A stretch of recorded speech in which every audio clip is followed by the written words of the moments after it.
Hello everyone and welcome back to episode 207 of your favourite Formula 1 show. Yes, Knowing Wheel returns to preview the penultimate round of the 2024 season. We are heading out to Losail and to the Qatar Grand Prix, our final sprint race of 2024. And of course, as always, I'm joined by Jamie183. How are we doing, sir? Good. Yes, I woke up about 10 minutes ago, so I feel slightly dazed. But here we are to talk about Qatar. Yeah, exactly. And it's hopefully going to be... I mean, Qatar last year delivered quite an interesting race, didn't it? Apparently, It did. we're not going to run into any of the temperature issues we did last year. It's only meant to be about 20 degrees when the sun sets, which will be quite good. I mean, it's still much warmer than Vegas last weekend, but, you know, Mercedes, Hopium, all that. Maybe Lewis can get one more victory before his time is done. Wasn't it like 35 odd or something at night time? It was mid-30s, yeah. How was that? Even at night. Well, it's a few weeks later in the year, remember? Oh, which yes, helps massively. People forget Qatar last year had like 6 races to go. Did it? Oh, yeah, because he won a title in it, and it was 6. Yeah, he was so far clear. There was 6 GPs left, exactly. He matched Nigel Mansell's record come the end of that year. But I mean, yeah, obviously, in typical Jamie and I fashion, of course, we recorded the podcast actually Monday morning last week for a change. And of course, because we recorded it on Monday morning, Jamie, of course, then news broke between when we recorded it and when we normally would have recorded the podcast. So although we did mention it in that episode, it has been officially confirmed that GM Cadillac is going to hopefully be on the grid in 2026. Now, this is a very exciting prospect, isn't it? Yeah, and it's been cooking for, well, probably 2 years now, isn't it, really? That Andretti, in inverted commas, have been interested in getting on the grid, and the FIA told them to do one. So they've gone and found some credible manufacturers, and F1 are like, yeah, sure. But it is Andretti. Yeah. Well, this is the thing, isn't it? Because people are going, you know, oh, well, surely Andretti can, like, come in as well. You're going, no, this is the Andretti team. Yeah. I give it at most a year and a half before it is got Andretti in the naming rights as well. They're using all of the facilities that Andretti have already set up in the UK and everything else. Andretti is still going to run the cars and things like that. It is just the Andretti team with Cadillac branding on it. Now, apparently there's a bit more to read into this story, Jamie, that obviously it's the guy that's now been sacked by Liberty, because obviously Andretti were going to sue them, and I think Liberty realised they were going to get absolutely shafted in a lawsuit, that they've now kind of backed down on it, if Andretti have moved a couple of things around, and obviously it now being Cadillac is one of those things. But 22 cars back on the grid for the first time since 2016 is going to be really, really cool as well. Obviously, they'll be coming in for the new regulations, but there are still a few questions to be raised, isn't there? First of all, what engines are they going to be using? Second of all, who is going to be their drivers? Because there's a lot of potential names already circling. There are, and engines is an interesting one, because obviously Alpine have wound themselves down now, so there's no such thing as a Renault. Because that's who they were going to be going with. Yeah, we've got a load of new manufacturers starting in 26. We've also got Ford-backed Red Bull powertrains, which is the first time they're going to make their own engine. Obviously, Audi are making their own. Is that all the new one? Is there one more new one? I'm forgetting. Honda technically are back again, but kind of never really left as for such. Aston Martin, yeah. Exactly. Yeah. So Mercedes will have an engine spare, although that's gone to Alpine, I guess. Exactly. For now, at least. Maybe Audi want an extra car to power to get some more testing feedback. I can't see them wanting to run another works brand like that to begin with. Maybe once they... actually, to be fair, I can't see them wanting to power another works team, or in quotes, but then works it does team anyway. It does discredit the team you're powering if they're a customer power unit team in a way. So maybe that just takes out a competition if they're, they're both going to be starting from the bottom, aren't they, really? Audi will have a couple of years head start. Yeah. And then the other ones, obviously, you got Mercedes, Ferrari, or that's it. Is it? Yeah. Honda, Audi, Ford. Yeah, that's literally it. So of those 5, I don't know. It could be Mercedes. I don't think it'll be Ferrari. Although, apparently... did Mario Andretti win a title at Ferrari? No, his was at Lotus. His was at Lotus, and okay. You best believe they are not bringing engines back anytime soon. No. Apparently they are going to be going Ferrari, is what we've heard at the moment. Really? But obviously, that is more surrounding the fact, obviously, Ferrari are losing Sauber for 2026, so they'll only have one customer team heading into the new generation. That'll be Haas, yeah, so both American teams. Exactly. Even that seems a little bit odd, because, of course, obviously, then, like you said, it's a complete American, it's just then based on the car surrounding that engine, as much as anything else. I mean, Mercedes have got half the teams on the grid near enough, obviously, as of 2026, because obviously it would be Mercedes, Alpine, Racing... Oh, not Racing Point, sorry, it won't even be Aston Martin anymore, will it? McLaren still, of course, and Williams. No, they'll only have... still meant to be... Oh, and Williams too, so next year they've got 5. Yeah. That's what I mean, next year they're going to have half the grid near enough. Well, they are going to have half the grid, aren't they? Are Alpine going to their power units next year? Yeah, is it next year Alpine are going there? Yeah, of course it is, yeah. So, apparently, though, obviously, because, if Ferrari suddenly turned around and went, no, we don't want to do it, Honda don't have to provide them with engines. And because Red Bull Powertrains is technically still going to be the engine supplier for Red Bull and V-Carb, they are actually the team that would have to provide Cadillac. Because the obviously there's that rule. Exactly, but it excludes new entries, which Honda technically would be... But Red Bull isn't, because obviously it's already Red Bull powertrains, despite the fact it's still a Honda power unit. It's very They odd. would basically be screwed over by naming rights, because that has been a Honda engine since, 2015, really. Yes. And Red Bull will be a new engine supplier on paper. It's just they haven't. Well, they're technically already doing it, aren't they? They are technically, but they're actually not, because Honda made that engine. They're just matching it. Yeah. Yeah, strange one. And but of it course, would also... be Red Bull Powertrain Ford then, or whatever it's going to be called. Yes, yeah. And obviously they also get a little bit screwed over in that sense because it's based on the year before. Because obviously in 2026, Ferrari would be powering as many cars as Red Bull are anyway. But obviously it's because it's based on the year before that Ferrari would still be powering 3 cars rather than Red Bull's 2. So it's a little bit kind of weird and nuanced, but the way we kind of read it, unless something wild happens... It's going to either be Ferrari-powered, which, to be honest, is going to be my bet, because I would be very, very cautious of trying to get... Obviously, Red Bull trying to build this new power plant, especially, obviously, with Ford as well. Ford Technical, obviously, being added to that. Ford and GM do not get on well in the US. Obviously, they are bitter rivals across all kinds of series in the US as well. Yeah, I guess Ferrari powered the most recent new team, so maybe it's the thing they like to do. Well, it works out well for them, doesn't it? Of course, it brings you in a bit of extra cash. Obviously, Haas have... I mean, they've taken every single part from Ferrari they can in all their years together. But easily the even more interesting bit, Jamie, is who is going to drive for Cadillac? Yes. Yeah, this is going to be a bigger topic. Because we're kind of like briefly discussing pre-show that this silly season this year, in 2024... it's kind of separated the wheat from the chaff, hasn't it? In terms of... Yes. It feels like all of the really, really decent drivers or good drivers have been locked in to their teams. And all of the mid or lower than mid drivers are kind of getting booted. So I would say 2025, if all the rookies perform as they should, it's probably the most competitive in terms of the best drivers. If you take an average driver ability, it's probably the best ever. It's got to be right up there. I mean, Lance Stroll still brings that average way down, but... Yeah, but if you think in 2018, Stroll was nowhere near the bottom, or 19. Wasn't he? So, well, you had Sorokin for starters. Yeah, but Sorokin wasn't actually... Was Sorokin worse than Stroll particularly? Yeah, Stroll battered him in the points. Did he? I didn't think either driver scored many points. No, it was like 8-2, I think, if I remember rightly, in Stroll's favour. Obviously in a terrible Williams.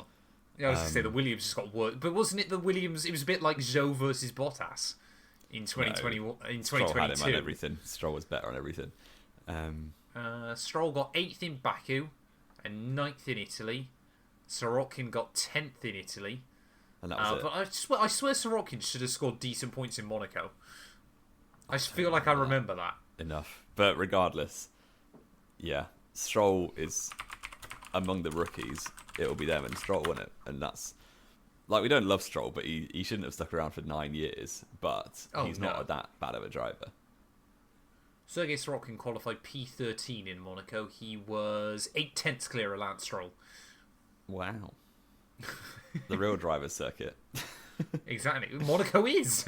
What? Who got pole that race? Hence why Verstappen crashed out in Q1. Oh, Ricardo yeah. took pole. Yeah, great. And remind me how Verstappen's done since that. That was like the turning point of his entire career. So. Pretty much, yeah. I mean, the thing is, what staggers me with this Cadillac thing, of course, when you look at drivers, is the fact that you can literally pluck groups of drivers from everywhere. Because obviously you can talk about, the Americans as in Colton Herta. I was going to say Alex Palau, but of course he isn't American, but races in IndyCar. You could look at Pato Cadillac's... Pato Award is another great shout. Who's of course, American, also isn't American. But, it's all those exciting things. But also you could look at Cadillac's, obviously the V-Series.R, their World Endurance / IMSA race car, Jamie. There is no Americans in their lineup, but there is one driver with Formula 1 experience. Actually, sorry, 2 drivers with Formula 1 experience. You've got, Jamie, the return, and I would love to see this. Go on, who are you going to guess? I thought you were going to ask me to name them. I'm like, I didn't even listen to what you were saying. How am I No. No. You'll have heard of 2, maybe 3 of them, I think. Okay. So, Formula 1 experience, Jamie. We're going to see the return after 15 years of Sebastian Bourdais to Formula 1, I reckon. Oh, fantastic. That would be incredible. What a comeback story that would be. That would be amazing. It's got to be like the most years between easily. out of F1. I mean, he's not going to come back. I think he's in his 40s now. No. The other one with F1 experience, Jamie, a little bit less experience. Of course, Jack Aitken also races for Cadillac. One Formula 1 race to his name, in which he crashed out and ruined George Russell's hopes and dreams. He did. Perez has been living off that ever since. He would have been out of the sport without that win. Exactly. Hamilton would have won his 8th. I think he's a 7-time IndyCar champion. Scott Dixon. I've heard of Scott Dixon, yeah. Exactly. People don't like him, do they? No, he's absolutely fine, as far as I'm aware. Good. He's won IndyCar titles, Jamie. He won his first in 2003 and his most recent in 2020. And he still won a race this year. He's been winning races in IndyCar for more than 20 years now. It is just insane. That is quite mad. We absolutely love it. Other ones, you've got Renger van der Zand. I mean, get another Dutchman on the grid, I suppose. Earl Bamber, bit too old now, I would have thought. Alex Lynn kind of was always circling around Formula 1, wasn't he, for so many years. Paroling the 2024 IndyCar lineup to see who might end up in the sport. Okay. I would love to see Stingray Robb. That's Stingray Robb is goated. Stingray Robb, I mean, he's terrible in IndyCar, but he is goated just because of his name. We absolutely love it. I mean, the guy from the Cayman Islands. Wow.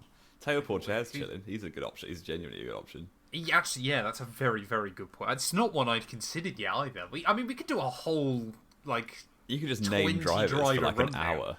Exactly. There's so many potential ones. Teo Porcher, though, I think has pretty much instantly become one of my favourites for the seat. The other one's Frederick Vesti's doing nothing. Well, Fred Vesti's going to IndyCar next year, I'm pretty certain, alongside Logan Sargent. The same Maloney's obviously been binned off by Sauber. Now they've committed to... no, he's going to Formula E, that's why. He is, but, FE's also got some okay drivers, hasn't it? Jamie was being very careful there. He didn't hype up Formula E too much. I mean, it is really, the world is their oyster. Could it be... Oh, what's his name? Tried to qualify for Indy last year. Can't remember his name now. Indy Lights champion or something. Well, Pascal Wehrlein's still winning FE, so... Of course Pascal Wehrlein's still winning in Formula E. Oh, what's his name? You got a viral video because Sauber binned off Pascal Wehrlein back in 2017. I did. What's his name? I'm trying to remember. It's that's it. Nolan Siegel. Never heard. He's 20 years old. He tried to qualify for the Indy 500 this year. Unfortunately didn't. I believe he won... he came 3rd in IndyCar Junior Series. He won at Le Mans this year in LMP2, which is the most competitive class. He won that at 19 years old. which is just insane. I think he was the youngest class winner ever at Le Mans, I want to say. The other people who are like chilling in F2 at the minute, who don't have a team, be like Paul Aaron, maybe. He's kind of fallen away, hasn't he? But he's been a bit unlucky in the second half of the year. Isaac Hadjar won't get into Red Bull, I don't think. Maybe. They're talking about him more and more. I mean, he's just going to get outdone by Arvid Lindblad, isn't he? Is the problem there? Yeah, Lindblad is also a good option, but he'll probably end up in Toro Rosso, I would imagine. Yeah, obviously Colapinto is going to be doing nothing. Yeah, maybe. And then the one I wanted to shout out because he was desperate for a seat everywhere and didn't get one. It's not Mick Schumacher. Carlos Sainz. Could he fancy a punt? I'm not convinced he would, unless Cadillac were willing to offer him real money. It feels like a sideways step, doesn't it? But could Cadillac usurp Williams quite quickly and become more competitive? I mean, Williams aren't that bad. I mean, you think Williams this year, they kind of fallen away a little bit this year, but of course we knew that was part of their long-term project. Of course, they've made the car worse by making it better, rather weirdly, Williams this year. But I mean, in terms of actual pace, actually, they have been a bit further away from Haas this year, haven't they? Haas have been very good. Yeah. So it would Haas have just taken a step forward. So VCARB, really. Exactly. I think VCARB have only taken a step forward because Red Bull don't need it, but wanted the money. Because they're trying to fully fledge out the team to sell it now. Yeah, potentially. Yeah. I mean, to be fair, Williams should have finished 8th this year. They've been better than Alpine. They have been better most than of the year. Yeah, although that's F1, isn't it? And exactly. Alpine have crashed a lot less. The other thing is, I'm trying to think when Haas joined Formula 1, you had like mid drivers towards the back end of their career, or like at least the second half of their career, kind of taking a punt. So you had Grosjean and Gutierrez, didn't you? So Grosjean was not really at the midpoint. He was still quite young, wasn't he? He must have been getting on for 30 in 2016. You class that's quite old in Formula 1. Looks at Fernando Alonso. That's getting towards the second half of your career. Alonso's only still here because he's aging like a fine wine, and he had 2 years out. Is he aging like a fine wine this year, Jamie? Well, he's beating Stroll. Oh wow! Yeah, so Alonso turned 30 in 2016. So I'm bang on. Not Alonso, Grosjean. I was going to say Grosjean turned 30. So yeah, could you see someone like maybe an Esteban Ocon, Pierre Gasly, not just because they're French, almost do a Grosjean if the Alpine or the Haas are not to their liking in 25? Just take a little bit of a punt on an upstarter. I mean, let's be fair. A Cadillac are gonna want an experienced driver, aren't they? They are. Whatever way you look at it, they're gonna want someone with a bit of experience. I mean, I hate to say it, but it could legitimately end up being Sergio Perez. It could be. Yeah, and that's not the worst option in the world because surely he can't be driving that Red Bull for much longer. But it's also, how badly damaged is he from driving that Red Bull for this long? Yeah, other one, Valtteri Bottas. Valtteri Bottas was another one I was going to shout out as well. Vettel. Probably not. I don't think Seb will come back. He wants to potentially do World Endurance with Porsche at some point. Him and Jenson Button in one car would be such a lineup. I would love that. Jenson Button, could he come and serve his 5 grid penalty? He may be, yeah. Just bring it back for the one race. That'd be absolutely insane. I mean, right, we can stop rattling off drivers. The opportunities are endless. I love it. Yeah. I absolutely love it. Let us know in the comments below who you think is going to... And me and Matt are going to make predictions of who we think. Or, sorry, not predictions. If we were Cadillac, who would we sign? Okay, go on then. I think right now, 2 drivers. I think I would try and poach Carlos Sainz. Okay. And if that didn't work, if you're thinking just free agents, I would probably... No, you can try and pick someone sensibly believable. Okay. I think I would go... That's actually really difficult. I would try and go Sainz next to Teo Porcher. But if that didn't work, I would maybe... If you can't get Sainz, maybe try and get Albon next to Porcher. Yes, I think... basically, you're just trying to take whichever Williams gets beaten up next year, aren't you? Which will likely be Albon, I think, if we had to bet right now. Yeah, probably. I'm going to say probably one more desperate to leave, isn't he? Off that Williams duo. Well, maybe. You never know. What if Williams turn it around? They could. I'm going to say then, I think you should be targeting Valtteri Bottas, first of all. Safe pair of hands. Probably won't crash the car much unless there's problems with it. And he's probably just a good test bed of, building the car, setting up the car, everything like that. Comes from experience with different teams. I would say alongside him, I was going to also say Théo Pourchaire. I think would be a great first shot.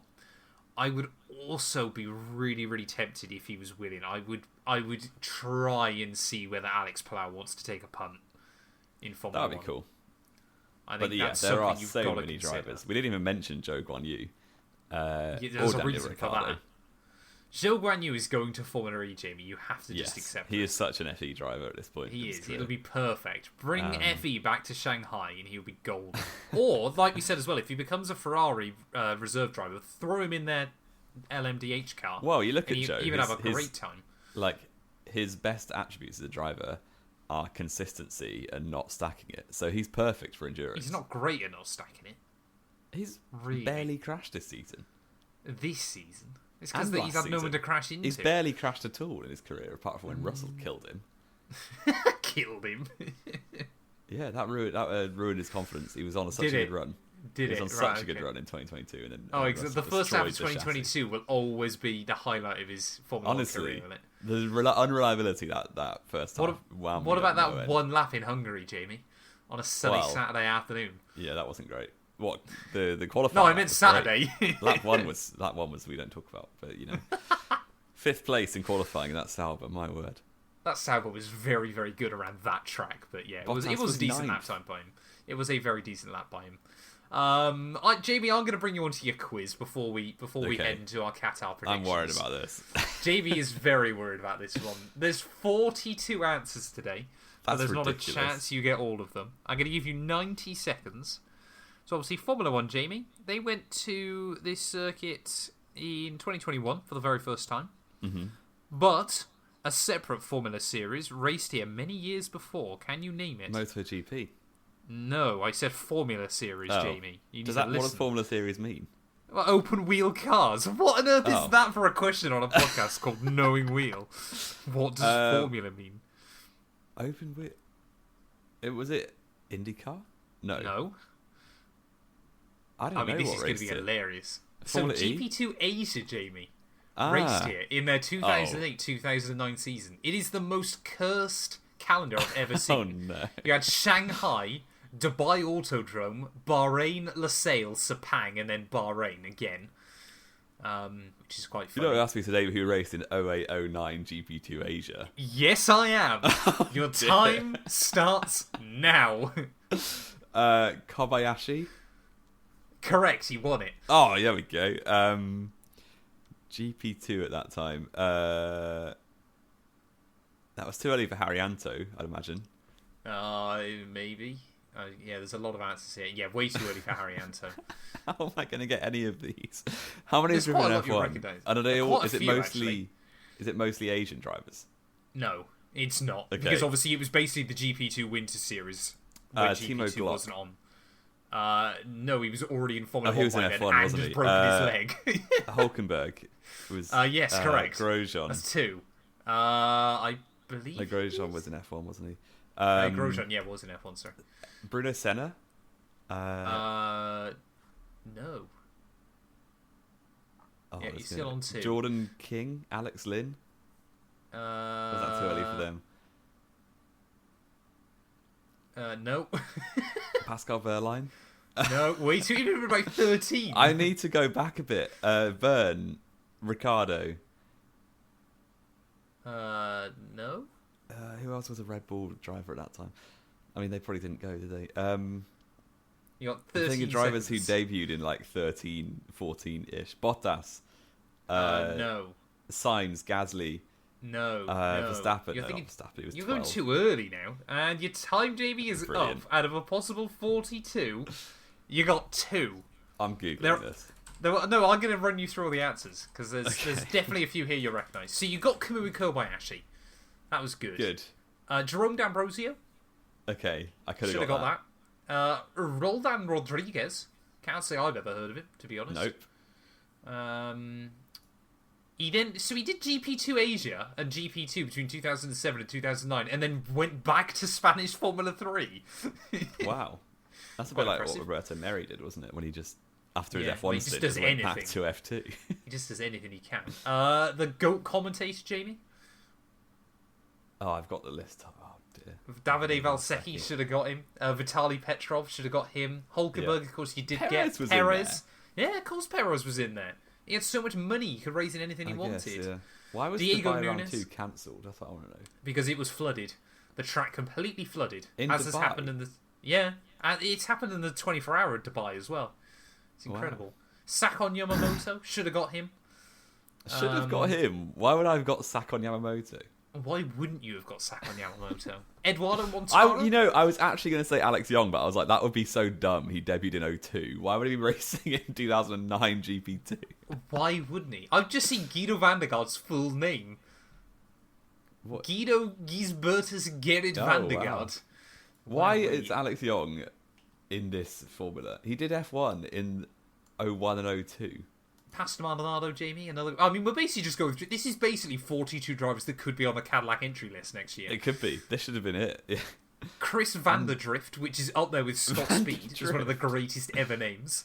That's amazing. Karim Chandok, of course. It's not a racing series without Karim Chandok. Mika Maki, just a brilliant name, with apparently no Wikipedia. No Wikipedia at all. Renger van der Zand, we already mentioned him. He is actually a Cadillac driver currently. And Luca Filippi, I feel like I've heard of as well. But I don't know why. Ricardo Teixeira just sounds like a Portuguese footballer. Well, Jamie, that was not your Antonio. finest quiz, is all I'm going to say. I mean, I've got to say that's probably the hardest quiz that's ever been in this show. I reckon I could have got at least 15 of those. No, in that you minute and a couldn't. half. No, there's no chance I would have.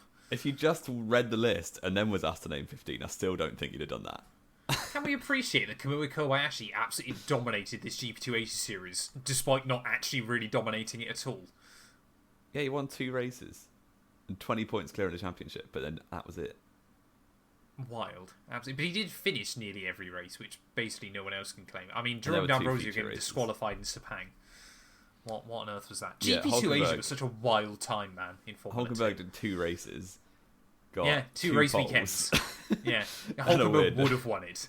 Exactly. Had he not... no, because he was still in GP2 in 2009, wasn't he? Why He won didn't GP2 Hulkenberg compete in more? 09. Why Probably didn't couldn't be Hulkenberg... bothered. Oh, yeah, no, because actual GP2 had started again, I think was the issue. Well, do you 'Cause remember when obviously Joe Barnew did GP2 Asia just to get... Or GP3 Asia, sorry, just to get No, some he did Greek He did license points. Formula 4 Middle East, Jamie, is what he did.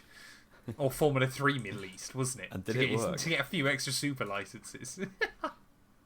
And it Oh, worked. man, He got into we've- F1. He's already signed for F1. He hadn't. What are you He on hadn't signed about? for F1. Yeah, it's how I thought.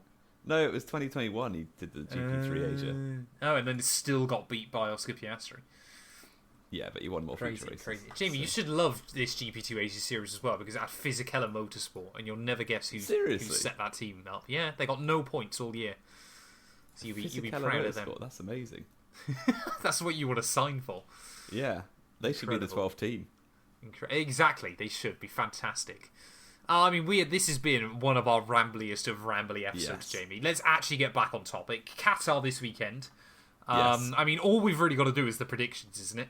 Don't think there's Yeah. a lot else to discuss. There's not else much to say. Verstappen's a champion. So, have you seen that there's big new news articles trying to clickbait people into saying that Verstappen is missing part of Abu Dhabi, which is true because he's already won the title, so they're putting a young driver in for practice. Oh, wow. So- No, I hadn't seen any of that. Yeah, but Abu Dhabi FP1 is always just vibes of loads of different 3-letter initials. So, Pretty much. yeah. Pretty much. Yeah. Predictions for Qatar? What You are are the scores battering on the me. doors? I've I got am. to I fucking can send lock it up this weekend, I believe. You actually can.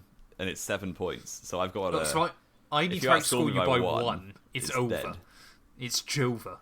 It's sprint as well, so there's 10 points. So off there it. is 10 points available. I'll let you When go it- first, Jamie.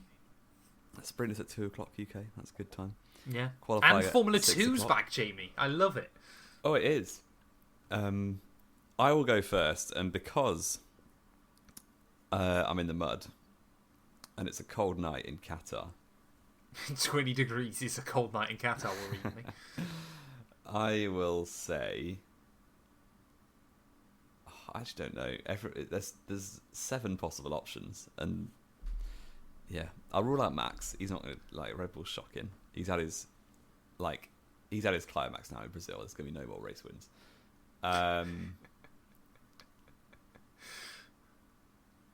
Sprint win goes first, isn't it? I will say sprint winner will be Charles Leclerc. That's a dumb one. Okay. Pole position. We're going to go back to back for George Russell. Okay. Race win, George Russell. No way. George Russell, back-to-back Grand... You know, George Russell now, Jamie, has a better pole-to-win conversion rate than Charles Leclerc. Norris and Leclerc, probably. No, he's tied with Norris, still at a quarter. Oh, wow. Mercedes were OP here last year, and Hamilton took out his teammate on lap 1, so... He didn't take George out, he took himself out, but yeah. He did, but they were very good here last year. That was also a Mercedes that was second best in the championship. Yeah, it was. Although they probably didn't have the second best car over the course of the season, just their driver lineup was quite good. It was. Yeah, Russell wins. Do I go for the Merc one too? I don't want to. I'll go for Leclerc second. Okay. And Piastri. Why not? Okay, he won the sprint race. I'm just going for like throwing off. I love the way Lando Norris in your world is completely fallen off the face of the earth. Yeah, he has. He's rubbish. He's finished. Psychologically done. He is pretty much, to be fair. That's what. So you're saying, sorry, Leclerc sprint win, George, Leclerc, Oscar. Yes. Okay. I'm gonna say then. You could just match it and change one. I could. I'm not going to. I'm gonna say Oscar Piastri sprint win. Back to back. Yeah, because my logic is, like you said, Lando Norris is going to be bored now because he's lost, so he's not going to be competitive, and therefore Oscar's going to take the sprint win. But that's going to remind Lando that he needs to World be Championship. Good. Exactly. I'm going to say pole position.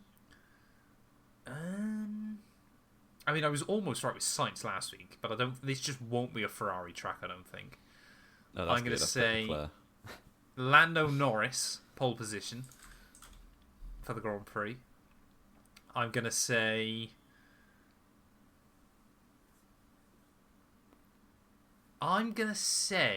You know what? Yeah, I'm going to say Lando Norris for the win.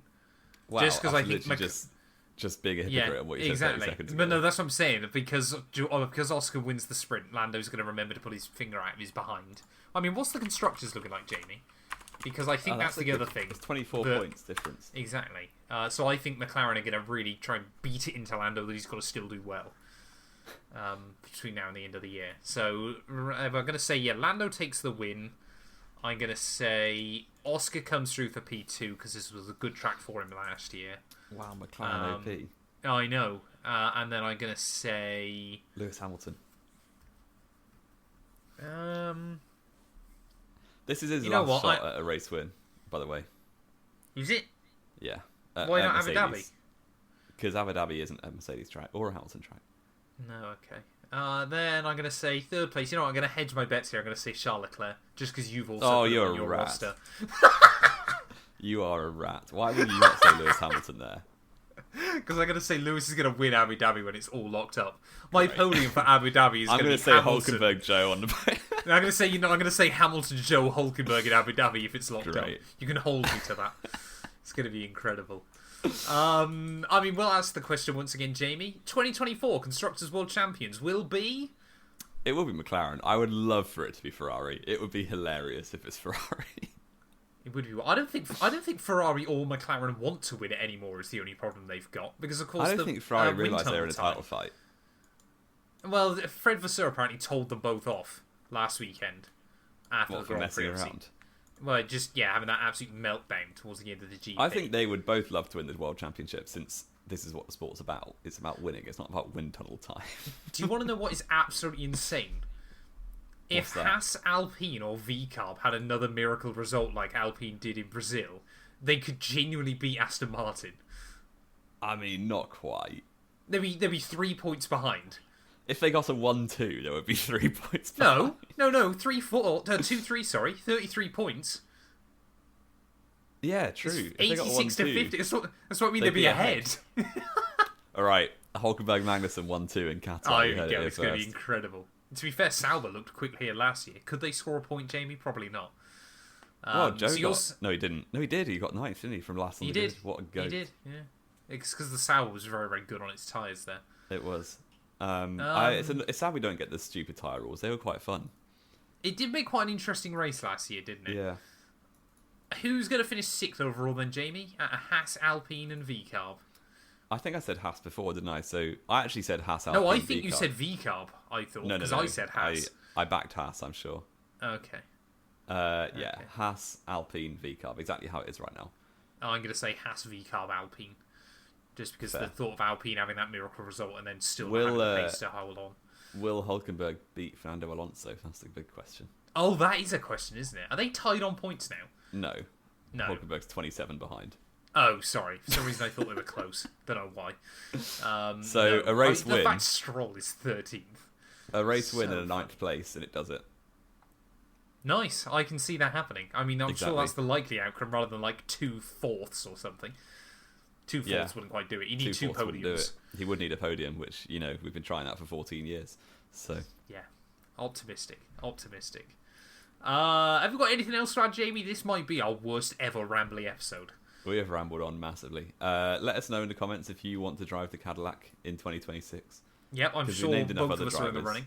Exactly. We were getting close. They should have watched Co-op, and then they would definitely sign both of us. I'm sure they would. Thank you all so much for watching. If you have enjoyed, please do make sure to leave a like. Get yourselves subscribed. And Jamie and I will return next week to review the Qatar Grand Prix and celebrate my victory in our predictions.